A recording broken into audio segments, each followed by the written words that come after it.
এই জায়গায় আসার পরে মনে হচ্ছে যে আমি কোনো বনে চলে আসছি বা কোনো সবুজ অরণ্যে চলে আসছি। এইখানে আসলে আমার আসলে মনটা অনেক ভালো হয়। এই জন্য কিন্তু প্রায়শই এখানে আসি। এইখানে আসলে প্রকৃতির ছোঁয়া পাওয়া যায়। এই জন্যই কিন্তু বিশেষ করে এইখানে আসা। হ্যালো গাইজ, আসসালামু আলাইকুম। সবাই কেমন আছেন? আশা করি সবাই ভালো আছেন, আমিও ভালো আছি। আজকে সকালটা ছিল অনেক সুন্দর, আকাশে ছিল অনেক মেঘ, রোদ ছিল না, গরমটা অনেক কম। এই জন্যই কিন্তু আজকে বের হলাম ভিডিও করার জন্য। আর আজকে অফিসে কাজের একটু চাপ কম ছিল। তো অলরেডি কিন্তু আমি চলে আসছি রেলগেটে। আর রেলগেটে আসলে আমার মনে হয় যে আমি অনেকটা শান্তি পাই। আর রেলগেটে আসলে মনে হয় আমি মেন শহরে চলে আসছি। রেলগেট থেকে আমাকে এখন যেতে হবে বাজারে। বাজারে যাইতে যাইতে আমার কিন্তু অনেক টাইম লেগে গিয়েছিল, কারণ অটোতে এত পরিমাণে জ্যাম চলছে এখন। এই জন্য কিন্তু বাজারে যেতে একটু টাইম লাগছে। আর আমি চলে যাচ্ছি এখন স্পিক আপ বাংলাদেশে, রায়হান ভাইয়ের প্রতিষ্ঠানে। রায়হান ভাইয়ের প্রতিষ্ঠানে আমার একটু কাজ বিশেষ করে এই জন্যই কিন্তু ওখানে যাওয়া। তারপরে কিন্তু আমি চলে যাচ্ছি সেই জায়গায়, যেই জায়গায়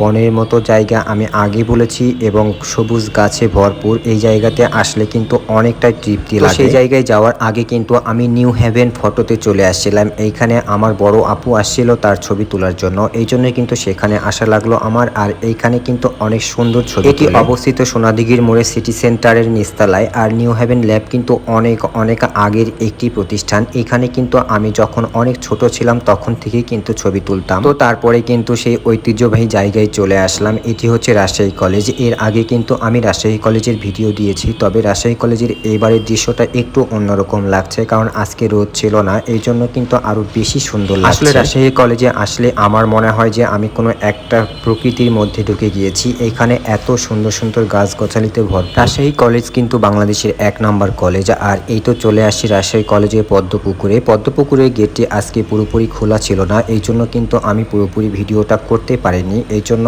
আমার খুব খারাপ লাগলো। তারপরে আমি চলে আসলাম বিএনসিসি রুমের সামনে। এইখানে এসে দেখি যে এটাও বন্ধ, এই জন্য ভিতরে কোনো কিছুই আমি দেখাইতে পারলাম না। আজকে মনে হয় আমার কপালটা খারাপ ছিল, এই জন্য কিন্তু সবকিছু দেখাইতে পারছি না। তারপরেই কিন্তু আমি এই বাগানের জায়গায় চলে আসলাম। এইখানে আসলে আমার মনে হয় যে আমি একটি বনে ঢুকে গিয়েছি, কারণ এইখানে এত সুন্দর গাছ লাগানো আছে। আর এইখানে বসলে মনে হবে যে আপনার সকল ক্লান্তি চলে যাবে। যারা রাজশাহীতে আছেন তারা কিন্তু সবাই এই জায়গাতে আসবেন। আর রাজশাহী কলেজে আসলে কিন্তু আপনার মনটা অনেক বড় হয়ে যাবে, কারণ রাজশাহী কলেজ অনেক বড় একটি জায়গা। এইখানে আসলে কিন্তু অটোমেটিক আপনার মনটাও ভালো হয়ে যাবে। তো অবশেষে কিন্তু আমি এইখান থেকে পার হয়ে গিয়েছি। পার হয়ে কিন্তু আমি চলে আসলাম শহীদ মিনারের কাছে, কারণ এইখানে দুর্জয় অপেক্ষা করছিল। আর এইখানে অপেক্ষা করছে অনেকক্ষণ থেকে। আমি প্রায় 3 ঘন্টা যাবত ওকে বসিয়ে রাখছি, কারণ আমার কাজগুলো কমপ্লিট করে তারপরে ওর সাথে দেখা করতে আসলাম। তো আজকে আর বেশি টাইম নিচ্ছি না। সবাই ভালো থাকবেন, সুস্থ থাকবেন, আমাদের জন্য সবাই দোয়া করবেন। আল্লাহ হাফেজ। আর রাজশাহীতে আসলে অবশ্যই রাজশাহী কলেজ ঘুরে যাওয়ার চেষ্টা করবেন।